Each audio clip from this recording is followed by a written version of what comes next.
বিভিন্ন দেশে বাতিল এবং অযোগ্য ঘোষিত ডিপি ওয়ার্ল্ডকে চট্টগ্রাম বন্দরে আনতে তৎপর একটি মহল। ফ্যাসিস্ট আওয়ামী লীগ সরকার আমলে গৃহীত সিদ্ধান্ত বাস্তবায়নে অনড় বর্তমান কর্তৃপক্ষ। এ যেন সর্ষের ভেতর ভূত। আড়ালে বিগ ডিল, আন্তর্জাতিক খেলা, শেষ মুহূর্তে স্বার্থ সিদ্ধি, এমন সব আলোচনা চলছে স্বয়ং স্টেক হোল্ডারদের মাঝে। সংযুক্ত আরব আমিরাত ভিত্তিক অপারেটর ডিপি ওয়ার্ল্ডকে চট্টগ্রাম বন্দরের এনসিটি দেওয়ার প্রক্রিয়া শুরু হয় আওয়ামী লীগ সরকার আমলে।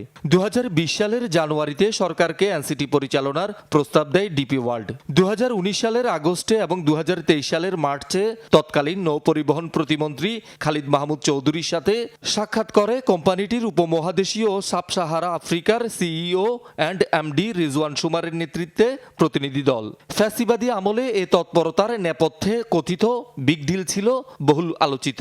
গত সরকারের সেই প্রক্রিয়া বহাল গণ অভ্যুত্থানের পরও চিহ্নিত করে কাউকে কাজ দেওয়ার জন্য অতীতেও কিন্তু অনেক ধরনের দুর্নীতি আমরা দেখেছি এবং অনেক সরকারের উচ্চ পর্যায়ে বিভিন্ন সরকারের ব্যক্তিরা কিন্তু জড়িত ছিল। দুর্নীতির যেই এখানে শিকড় গেড়েছে ওটাকে যদি কন্টিনিউ করতে চায় কেউ, সেটাও কিন্তু সমর্থনযোগ্য না। বিতর্কিত ডিপি ওয়ার্ল্ডের কর্মকাণ্ড বিশ্বজুড়েই প্রশ্নবিদ্ধ। টার্মিনাল পরিচালনায় চুক্তির শর্ত লঙ্ঘন এবং অনিয়ম অযোগ্যতার কারণে যুক্তরাষ্ট্র, আর্জেন্টিনা সহ অনেক দেশ তাদের সাথে চুক্তি বাতিল করেছে।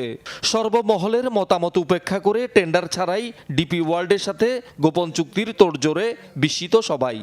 ঠিকমতো দেখে শুনে যাচাই করে যদি না নেই, তাহলে এদের কারো না কারো হাতে পড়ে যাব এবং তাদের মতোই তারা কাজ চালাবে। তাতে আমার বন্দরের লাভ হবে না, দেশের লাভ হবে না। ডিপি ওয়ার্ল্ড তো পৃথিবীর কোনো দেশে ব্যবসা করার জন্য যায় না। ডিপি ওয়ার্ল্ড পৃথিবীর বিভিন্ন দেশের বন্দরগুলোতে যায় আমেরিকান এজেন্ডা বাস্তবায়ন করার জন্য। রাষ্ট্রের বিপক্ষে যখন গিয়ে তারা অবস্থান করে, ওই দেশ বাধ্য হয় তাদেরকে সেখান থেকে বের করে দিতে। তাদের যে টার্মস অফ কন্ডিশন, যদি কোনো কারণে সরকার পক্ষ চুক্তি বাতিল করে, তাদের ওই আপনার জামানত তাদেরকে সুদে আসলে ফেরত দিতে হবে। সেদিক থেকেও তারা মুনাফাভোগী। 2001 সালে বিএনপি সরকারের আমলে প্রায় 2000 কোটি টাকা ব্যয়ে নির্মিত হয় এনসিটি। এরপর থেকে এ পর্যন্ত যন্ত্রপাতি সংযোজন হয়েছে প্রায় 3500 কোটি টাকার। ডিপি ওয়ার্ল্ডকে কোনো বিনিয়োগই করতে হবে না। পুরোপুরি রেডি একটি টার্মিনাল অস্বচ্ছ প্রক্রিয়ায় বিদেশি অপারেটরের হাতে তুলে দেওয়ার যৌক্তিকতা নিয়ে উঠেছে প্রশ্ন।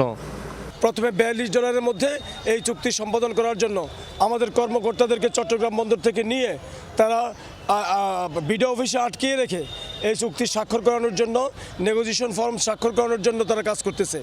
আমরা যখন টেলিভিশন আপনাদের সাথে কথা বলি গত পরশুদিন, তখন এটাকে $60 উন্নীত করছে।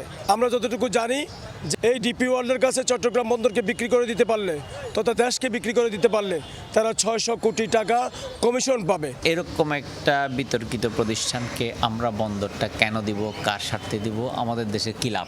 এখানে কোনো না কোনো ব্যক্তির, কোনো না কোনো গোষ্ঠীর, কোনো না কোনো আন্তর্জাতিক স্বার্থের এখানে হস্তক্ষেপ আছে। 2.5 লাখ বর্গমিটার আয়তনের এনসিটিতে মোট 5টি বাঁধ। বছরে হ্যান্ডেলিং হয় গড়ে 1.3 মিলিয়ন টিইউএস কন্টেইনার। প্রতিটি ইউএস কন্টেইনার থেকে বন্দরের আয় $167। আর এই বিপুল অঙ্কের আয়ের দিকেই চোখ পড়েছে সংঘবদ্ধ চক্রের।